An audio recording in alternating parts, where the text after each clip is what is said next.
Hi, thanks for watching. So this is Foster Care 6, and I would encourage you to follow my profile and see the other videos so that you can catch up on the story. There is no number 1. It was deleted and it is unrecoverable. So I left off my last story mentioning that I moved in with a family, with a mom, a dad, and there were 4 biological children, 3 boys, 1 girl. So I was 14 and the girl was 9, 10, and the idea was that I would only be there temporarily until they could find another place for me to go, only because the extra bedroom wasn't quite ready yet, and the children's aid was really worried because they didn't really want me to have to share a room with the daughter, but she didn't mind, and it wasn't ideal, but I would have rather had been there than in the country, not able to, go out and be social. So I shared a room with Eileen for, I don't know, not too long, and my room was eventually moved upstairs. However, I'm getting sidetracked here. So what I want to talk about is food. One of the first things that happened that was noticeable to me when I moved in with the family was that I started to gain weight. Now, this was a place where breakfast was encouraged, lunch was made, or you were encouraged to get your own lunch. There was snacks there. I could get a drink when I wanted to. I still couldn't take anything I wanted because there was 6 other people in the house, and but sorry, there's a baby crying in the back. Anyway, so food had always been quite an issue for me back home because quite often I didn't have breakfast and I wasn't sent to school with a lunch. And if I was, it was peanut butter or bologna and mustard.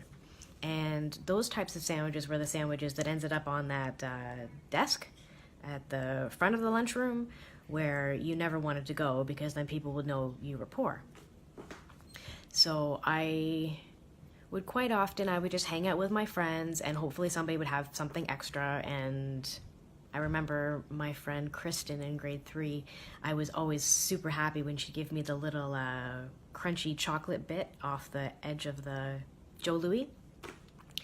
And so I guess over however many years of doing this, not having breakfast and then, not having lunch, my body just, I guess, learned to cope with it because I don't feel hunger before mid-afternoon. Sometimes it'll be 5 o'clock and I'm like, I haven't eaten yet.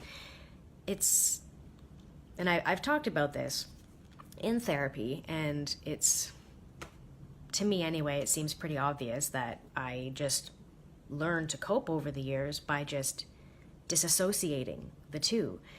And I really want to try on working on associating the two because I do want to be healthier. I'm not a workout person. I don't ever want to have to be a workout person, but I would like to be more of a food person. I really wish that I didn't hate it all. It's not that I can't cook. I do burn a lot of stuff because I can, and it's not necessarily the shopping, it's getting to the shopping.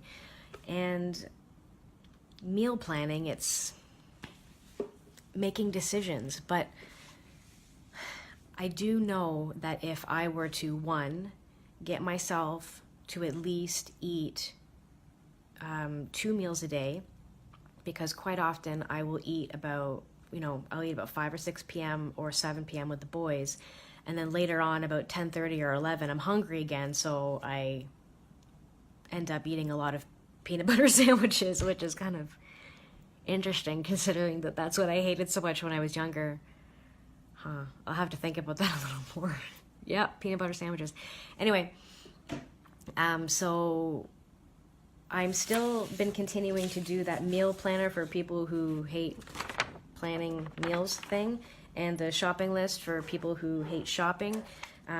If you didn't see or don't remember, in a short form, my best advice for your shopping list is to map it out how your store is mapped out. So if you walk into the fruits and veggies, then that's what you put on your list first. And if the the deli is over here and the bread's over here and the bacon's over here, then that's how you do your list, so that when you're in the store, you're not looking at a list of how the things are organized in your home. You're looking at how they are organized in the store, so that when you get in there, you just go bam, bam, bam, bam. And I have bought in close to 100 and I don't know, maybe $75 on groceries, and I've been in and out in like 20 minutes. It can be done so quickly, and I love that. It reduces my stress so immensely.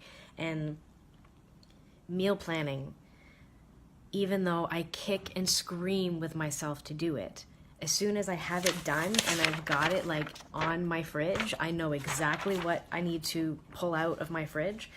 The stress, it's gone.